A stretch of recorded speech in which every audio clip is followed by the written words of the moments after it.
인생은 공술의 공수거다, 뭐 그런 얘기를 많이 합니다. 빈손으로 왔다가 빈손으로 떠나는 게 인생인데 사실은 틀린 말입니다. 빈손으로 왔다가 빈손으로 떠나는 것처럼 보이지만 무언가 흔적을 남기게 됩니다. 죽음의 신이 문을 두드릴 때 생명의 광주리에 무엇을 담아 놓을 것인가? 우리에게 이런 도전을 주는 시인은 인도의 시인 타고르입니다. 죽음의 신이 당신 삶의 문을 두드릴 때 당신은 생명의 광주리에 무엇을 담아 놓을 것인가? 이 도전은 나의 삶을 돌아보게 합니다. 무엇을 남기고 떠날 것인가? 제가 이런 설교를 몇 주 전에 했습니다. 12월 22일 주일이었는데요. 어쩌면 오늘 이 말씀은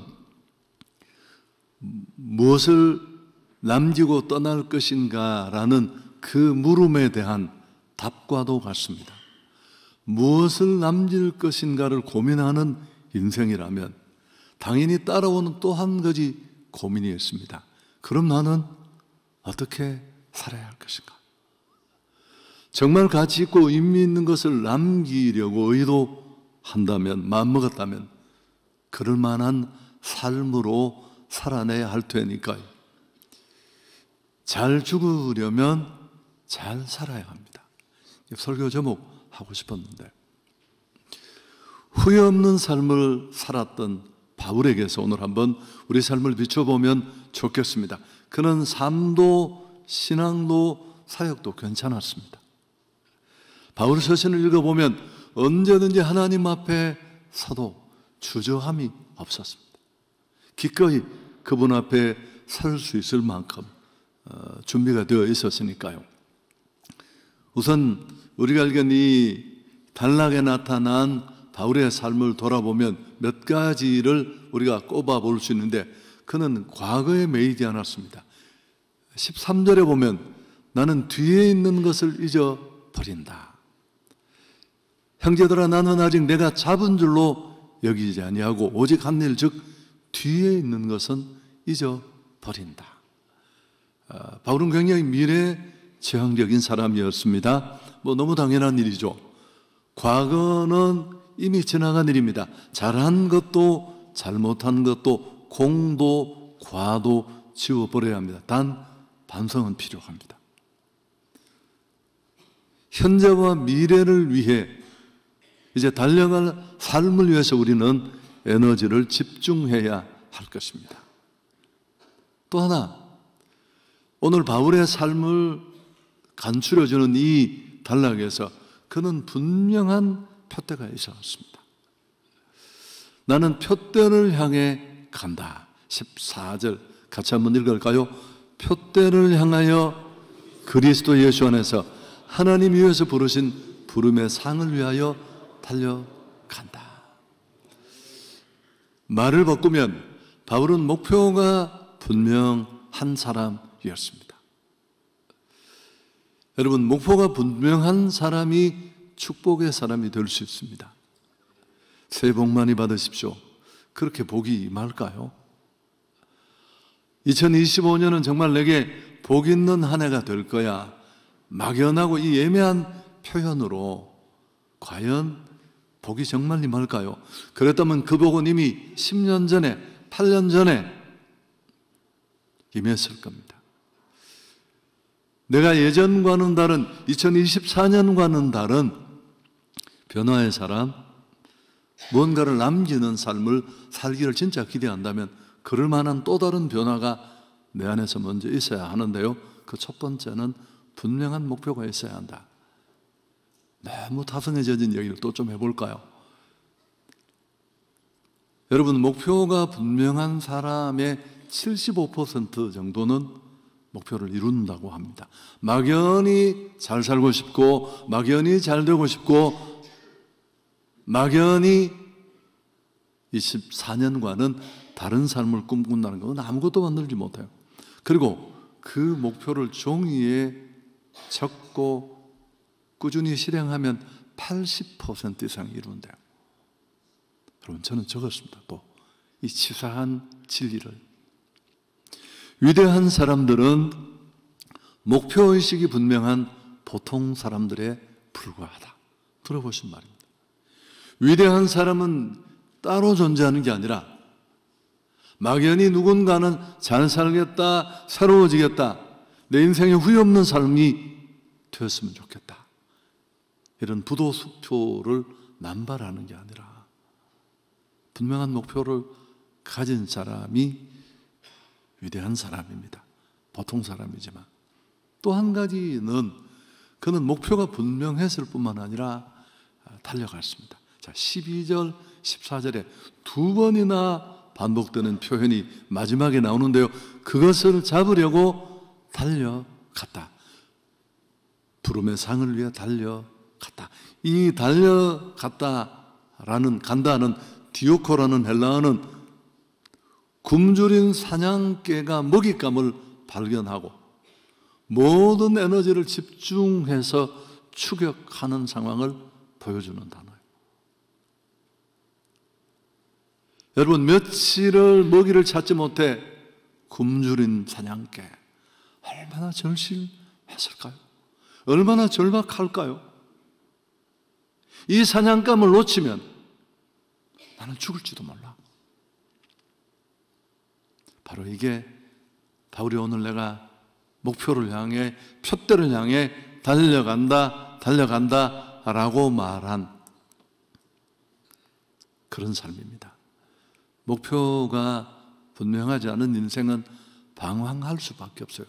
지도가 없는데, 목표점이 없는데. 그러나 목표가 있는 인생은 집중과 열정으로 달려갈 수 있습니다.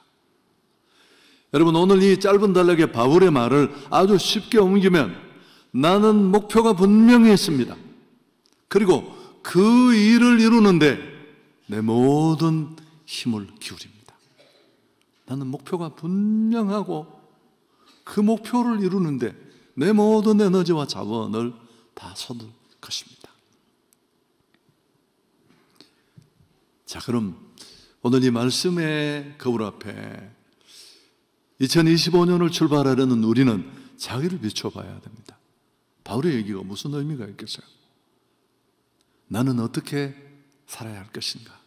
복음의 은혜를 받은 자로서 허물과 죄로 죽었고 그렇게 끝날 인생인데 회복과 은혜와 축복과 새로운 삶을 주셨는데 어떻게 하면 부르심에 합당한 삶을 살 수 있을까요? 후회 없는 삶, 살았다는 구원만 넘치는 삶이 아니라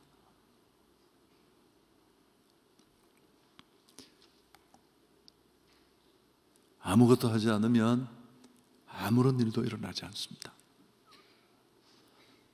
자, 무모하고 헛된 인생의 종지부를 찍는 2025년이 되기 위해서 제가 정말 고민 많이 하고 하는 설교입니다. 다음과 같은 세 가지를 한번 점검해 보시기 바랍니다. 첫 번째, 원하는 것이 있는가? 나는 정말 당신은 원하는 게 있는가요? 그냥 부자가 되고 싶고 그냥 큰 집과 건물을 갖고 싶고 그냥 승진을 하고 싶은 그런 막연한 기대 말고 정말 당신이 소원하는 게 있습니까? 그걸 아내에게 얘기해 주시죠. 주변 사람에게.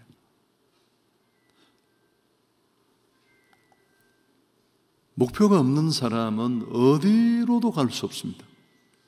가고 싶은 곳이 없는데 어디를 간다는 거예요?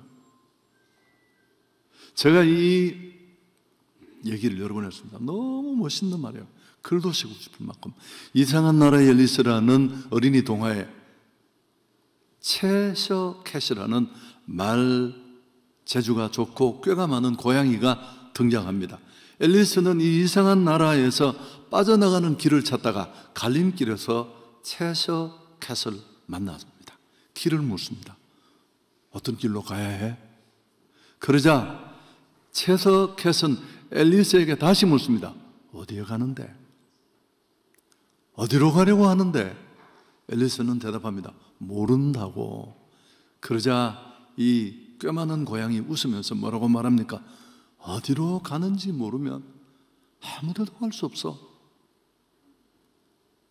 아니, 내가 무엇을 하고 어디를 가고 어디에 이르려는 내 안에 목표가 없는데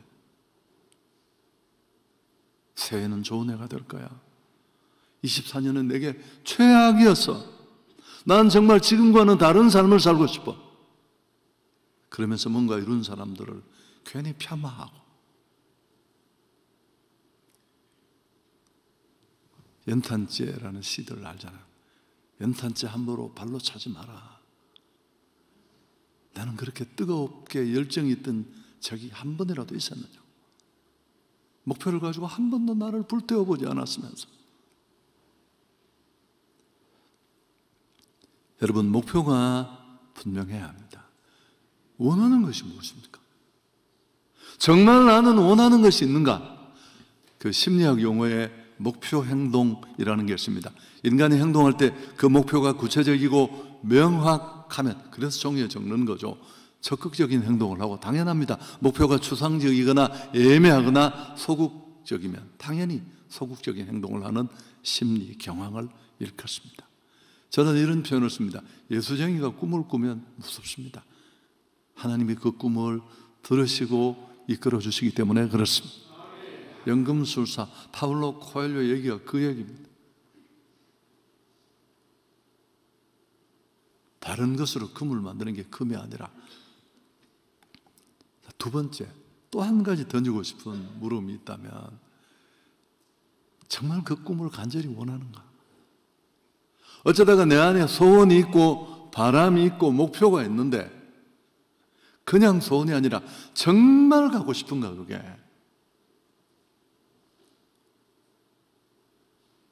같은 능력, 같은 노력에도 어떤 사람은 성취하고 어떤 사람은 실패합니다. 그렇잖아요. 같이 기도하고 같이 뛰어다니고 열심히 아침 새벽벌 보고 나가는데도 누군가는 정상에 서고 누군가는 맨날 허덕이고, 도대체 그 차이는 어디로 써올까요? 기회나 운으로 돌리기도 하는데 아닙니다. 바라고 원하는 바가 얼마나 간절한가,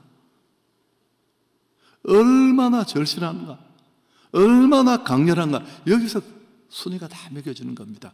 기도해야겠지만 답은 내게 있어요. 그냥 바람 정도로는 고비를 못 넘깁니다. 그냥 소원하는 막연한 그 정도의 감정으로는 뛰어넘어갈 수 없습니다. 사석위호라는 사자성어가 있습니다. 중국의 사마천 시기에 이광이라는 아주 신궁의 명사수가 있는데 그 얘기가 나오는데요. 하는 친구들과 사냥을 나갔다가 갑자기 앞에 호랑이가 나타났습니다. 그는 활 쏘는 사람이니까 죽을 힘을 다해 활 시비를 당겼고, 그 화살은 호랑이에게 명중했습니다. 화살을 맞고도 꿈쩍하지 않는 호랑이를 보고 가까이 가보니까 호랑이가 아니라 바위였습니다. 믿겨지지 않아 다시금 떨어져서 활을 쏘는데 화살은 번번이 바위에 튕겨 나올 뿐이었습니다. 사석휘호는 호랑이로 알고 바위를 쏘다, 그런 뜻이잖아요. 정말 간절하고 강렬하게 소망해서 죽기를 각오하면 불가능한 일도 이루어진다. 세상에서 가장 위대한 힘이 있다면 어떤 힘일까요? 간절. 나는 정말 소원하는 게 있고, 그 소원하는 것을 그냥 친구들이 다 꿈을 얘기하고 누군가가 목표를 얘기하니까 나도 그거 되고 싶어, 그런 게 아니라 정말 막 절실함이 있는가, 그걸 아내도 알고 주변 사람이 다 알 만큼. 마지막 세 번째가 또 하나 남았습니다. 바울의 뱃대면 그 일을 위해서 진짜 최선을 다하고 있는가? 야, 저 인간 저러다 죽을 것 같은데 내가 정말 뭘 있으면 도와주고 싶고 포크레인이 있으면 빌려주고 싶고, 그럴 만큼 정말 주어진 일에 하루하루 매번 최선을 다하고 있는가? 장소를 하건 공부를 하건 사업을 하건 목표를 하건. 여러분, 저는 열심히 달려왔습니다. 제가 잘하는 건 제가 자랑을 못하겠는데 그 하나만큼 제 청년기의 꿈이 하나님, 잘하는 건 저게 어렵지만 열심히. 그래서 제가 자랑스러움 듣지 마십시오.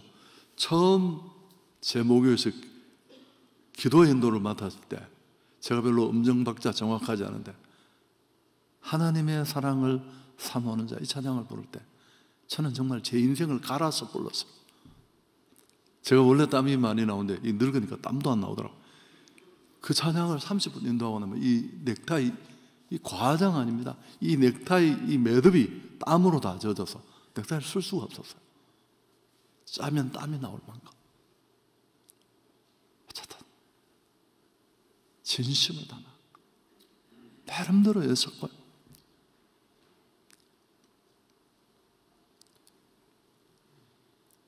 정말 진지하게 살아야 합니다. 인생을 허투루 하지 말고, 잘못할 수는 있지만 우직하게 길을 찾아야 합니다. 모르면 물어야죠. 아니, 지금 내가 목적지를 향해, 한성교회를 향해 가는데 길을 모르겠다. 그럼 돌아가나요? 근데 좀 내렸어. 도대체 한성교회가 어디에 있느냐고. 길 가는 사람이라도 자꾸 물어야 되죠. 여러분, 나보다 잘하는 사람에게 배우는 것을 주저하지 마죠. 그건 진짜 교만한 거예요. 겸손하다고 겸손한 건 줄 아십니까? 아니요. 제가 정말 이 책은 벼루었다가 추천하는 겁니다. 제가 가장 단시간에 읽은 책이기도 하고, 우리 서점에 와 있겠죠. 6일 약국 갑시다라는 김성오라는 사람이 쓴 책인데 최고 경영자들이 10번씩 읽는 책입니다. 아무것도 못하는 사람들은 아무것도 읽지 않습니다. 지가 잘한다고 생각하고, 나는 기회가 주어지지 않았고 사람들이 나를 몰라주고. 여러분, 그런 웃기는 이야기 하지 마십시오. 착각이야, 그건 착각. 제가 이 책을 추천하는 이유는 제가 하려는 모든 이야기, 성경이 말하는 목표를 향해 달려가야 될 삶의 이야기를 다 보여줍니다. 한 사람이 직업인으로서 전문사역자가 아니면서 어떻게, 무엇을 향해 어떻게 달려서 어떤 모습으로 살아야 될 것을 아주 완벽하게 보여주는 결정판입니다. 또 하나, 대안의 제시입니다. 오늘 이 모든 설교. 그럼 나는 지금 어떻게 해야 할 것인가? 전심과 열심. 여러분, 저자는 일단 학벌을 듣고 놀라지 않기를 바랍니다. 서울대 약대를 나오셨어요. 의대도 갈 수 있는데 목사님 아들입니다.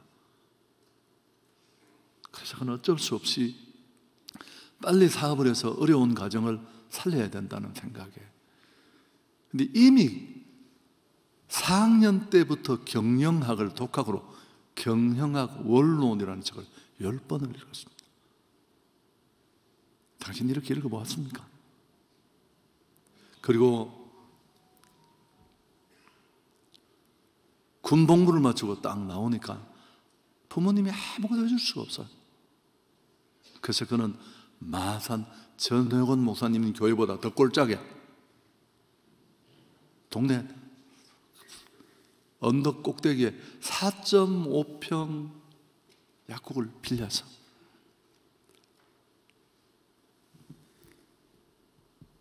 진열장을 반을 채우고 나니까 반을 채울 수가 없습니다. 그 조그만한 약국에 빈약 껍질을 주워와서 반을 채우고 약국을 시작합니다. 그러면서 정말 최선의 노력을 다합니다. 마산역에 내려서 택시를 타면서 6일 약국 갑시다. 약국 이름이 6일 약국입니다. 6일 세상에서 열심히 섬긴다는 뜻이에요. 그러니까 어떻게 주죠? 6일 약국이 어딥니까? 자기가 가르쳐 주는 거예요. 3년을 그렇게 하니까 마산 시내 택시 운전수들이 6일 약국을 다 알게 됐어요. 이게 끝이 아닙니다. 그 당시 이게 83년도 얘기예요, 여러분. 그 6일 약국에 오는 택시 운전사들이 다 동전을 바꾸지 못해서 애쓸고 동전을 바꾸면 500원씩 떼는 거예요. 자기가 동전통에 가득히 채워두고 무료로 다 바꿔주고 오면 트렁크 먹여드리고 또 길을 묻는 사람은 약사옷을 벗어버리고 어차피 손님도 없는데 다 집집마다 다 가르쳐주고 마침내 마산역 앞에 수십 명 약사를 둔 기업형 약국의 사장이 되고 영남산업이라는 LG의 청소기 부품을 납품하는 회사를 또 하나 인수받습니다. 이야, 정말 멋있습니다. 이걸 새로운 공장을 짓는데 그 신축 부지에 이제 비용이 없을 때니까 흙을 3,000 트럭을 다 퍼내야 되는데 흙을 둘 곳이 없습니다. 기도하면서 온갖 방법을 찾다가 가까운 곳에 고속도로 공사를 하는 곳이 생각나서 찾아가서 딜을 했더니만 흙이 필요하다는 거예요. 대부분 흙을 퍼내는 경우가 많은데 트럭이 그 흙을 싣기 위해서 들어가니까 동네 어른들이 길 더럽힌다고 난리가 났어요. 여러분이 하나하나를 해가는 과정을 보면 놀라울 정도입니다. 어떤 경우에도 포기하지 않습니다. 사람을 소중하게 여기고 섬기면서 그러다가 이분이 그 학습지의 메가스터디의 부사장이 되어서 같이 창업을 하고 지금 이게 1조가 넘는 회사가 됐습니다. 몇 년 있다가 자기가 나와서 엠버스터라는 중등학생 학습지를 서울에 와서 창업하고 이게 너무 잘 돼서 합병해서 통합사장이 됩니다. 부사장 씨의 인기 강사 한 사람을 스카우트하려고 정말 좋은 선생님인데 부천에 있는 어떤 경우에도 아이들을 버릴 수 없다고 말하고 7번을 찾아갑니다. 5시간을 걸려서 정말 삼고초려 7전 8기 만에 그 선생님의 마음을 얻어내고 이 장로님이세요. 장로님. 그는 무엇보다도 여러분 이게 부러운 게 아니라 부모님에게 바른 신앙을 유산으로 받았다. 그래서 제가 완결판이라고 하는 겁니다. 아버지는 마산 인근의 가난한 순회 목회자입니다. 이렇게 고정 목회가 아니고 그렇지만 이 아들에게 그 가난 속에 신앙 유산을 물려주었는데 책의 말을 제가 그대로 인용하면 아버지는 내게 성경 말씀 이외에도 인내심, 정직, 성실, 긍정, 판단력을 물려주셨다. 무엇보다 감사한 것은 잔머리나 잔재주를 쓰는 법 대신 선한 방법으로 열심히 돈을 벌고 올바르게 바치고 하나님 앞에 드리는 걸 말합니다. 저축하고 쓰고 그 다음에 이 부분 나누며 사는 법을 알려주셨다. 빚으로 약국을 시작해야 할 만큼 경제적인 도움을 받지 못했지만 수백억의 재산보다 더 가치 있는 유산을 물려주셨다. 우리가 정말 남겨야 될 것이죠. 첫 소득으로 10만 원을 아이들을 돕고 여러분이 이 책이 어마어마하게 팔린 책입니다. 이 책을 쓸 때만 임세가 4억이 나왔습니다. 4억이. 6일 약국 갑시다. 처음부터 계좌를 아예 후원하는 도로 열어서 자기는 한 푼 구경도 하지 않고 그리고 사람들을 그렇게 축복합니다. 자기 집에 온 필리핀 가정부를 정성을 다해 대하고 3년 일대 떠날 때 법에도 없는 퇴직금을 줍니다. 우리는 만나는 사람을 통하여 복을 받는다. 이게 이 책에 나와요. 제가 얼마나 놀랐겠어요. 하나님의 축복은 지금 하고 있는데 사장이 정말 웃기는 사장이라도 지금 내가 만나고 있는 사람 여러분, 이 약사 김성호 장로는 서울대 약대를 나왔고, 서울대를 아무나 갑니까? 목사 아들이고, 저처럼 이렇게 영광만 받는 목사가 아니라 너무너무 가난한. 그럼 가만히 있어도 하늘이 도와주지 않을까? 이 정도 학벌에 이 정도 심은 게 있는데, 여러분, 이 책을 보면 얼마나 이 저자가 처절하게 진심으로 최선을 다해 섬기는지.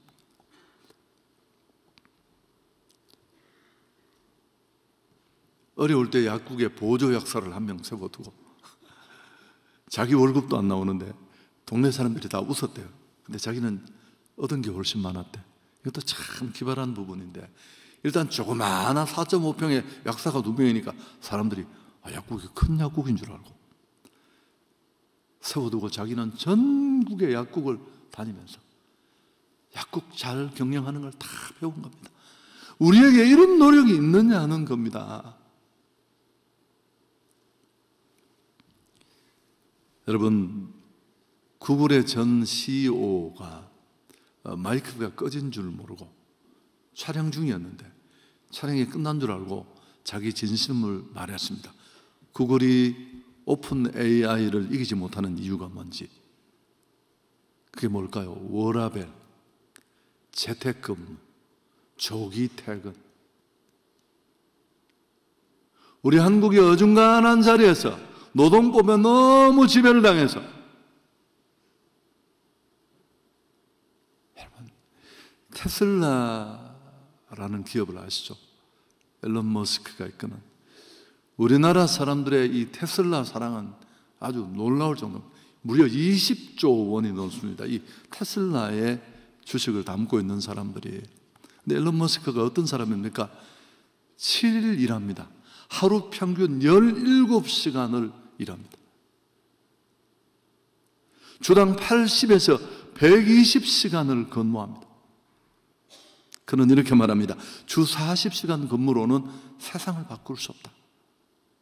이 신념으로 5분 단위로 시간을 관리하면서 여러 회사, 여러분 뉴럴링크, 스페이스X 뭐예요? 차 하나하나가 다 혁신이고, 좀 강의를 들어보시면 지금까지 있었던 모든 산업이 가진 특징을 다 가지고 있습니다. 한 가지도 빠짐없이. 한 사람이 이런 일을 할 수 있다는 건 상상 초월이에요. 독서량이 어마어마합니다. 우리는 책도 읽지 않고 기도도 부족하고 착각도 하고 있고 내가 잘한다는.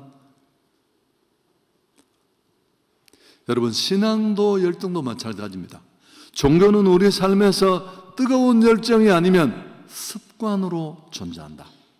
윌리엄 제임스 이야기입니다. 당신은 어디에 해당합니까? 정말 주님을 향한 내 안의 뜨거움이 눈물 없이 찬송한곡을 부르셨고, 이런 열정이 아니면 딱딱한 형식으로 존재합니다. 로마서 12장 11절, 구원에 얻은 은혜 받은 자가 어떻게 살아야 할 것인가? 같이 한번 읽습니다. 실용편의 첫 구절입니다. 부지런하여 게으르지 말고 열심을 품고 주를 섬기라. 삶이든 예배든 찬양이든. 이번 이 전망의 말씀 주기에 나오셔서 하나님 뜨겁게 해 주옵소서. 나는 네가 차든지 더 없든지 하기를 원한다. 미지근한 거 토하여 내치겠다. 목표를 세우고 간절히 원하며 열정을 다해 하루하루 살아갈 수 있기를 축복합니다. 하나님과 사람 앞에 진심과 전심을 다해서 잘 죽으려면 잘 살아야 합니다.